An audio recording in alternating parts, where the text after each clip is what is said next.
Oke, Assalamualaikum warahmatullahi wabarakatuh.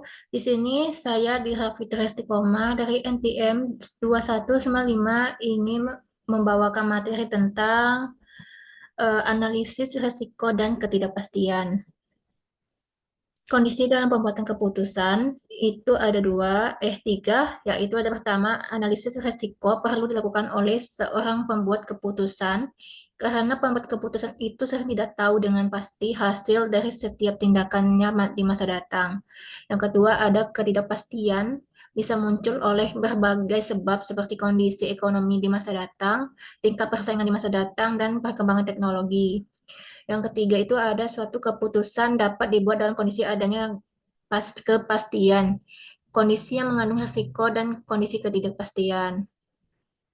Nah, kondisi kepastian itu adalah situasi yang dimana hanya ada satu kemungkinan dari hasil dari suatu keputusan dan hasil ini diketahui setiap pasti.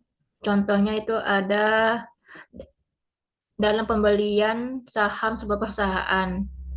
Yang kedua ada kondisi risiko, situasi di mana terdapat lebih dari suatu kemungkinan hasil dari suatu keputusan. Contohnya itu dalam melempar uang logam. Yang ketiga itu kondisi ketidakpastian, yang di mana situasi terdapat lebih dari satu kemungkinan hasil dari suatu keputusan, tetapi probabilitasnya itu dari setiap kemungkinan hasil yang muncul tidak diketahui atau tidak berarti. Contohnya, penggalian tambang minyak pada suatu tempat. Metode analisis risiko itu ada tiga, yaitu ada distribusi probabilitas, standar deviasi, koefisien variasi. Analisis risiko dengan distribusi probabilitas itu adalah probabilitas itu merupakan kesempatan suatu kejadian akan muncul, contohnya pelemparan pada uang logam. Distribusi probabilitas itu adalah berbagai kemungkinan hasil suatu kejadian dengan besarnya masing-masing probabilitas. Yang dimana rumusnya itu adalah E dalam kurung Pi sama dengan PV dikali Pi. Di mana V itu merupakan nilai pada kejadian I, Pi merupakan probabilitas kejadian I akan muncul, I sama dengan jumlah hasil yang mungkin. Nilai yang diharapkan sama untuk setiap proyek, nilai value yang ingin diketahui dapat bermacam-macam, misalnya laba, penjualan, dan sebagainya.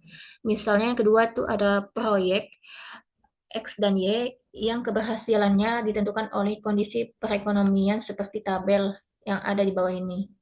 Contohnya pada keadaan perekonomian BOM itu kemunculan probabilitasnya ada 30, hasil investasinya X itu sekitar 800 dan hasil investasinya itu Y yaitu 1000.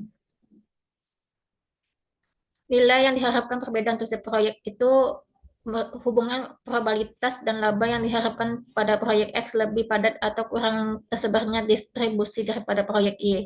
Alasannya itu karena adalah probabilitas munculnya hasil nyata yang akan menyimpang dari nilai yang diharapkan juga semakin kecil. Dan hal ini berarti risiko proyek X lebih rendah daripada proyek Y dan karenanya proyek X dipilih untuk dilaksanakan. Sekian itu materi yang saya sampaikan. Kurang lebih mohon maaf. Assalamualaikum warahmatullahi wabarakatuh.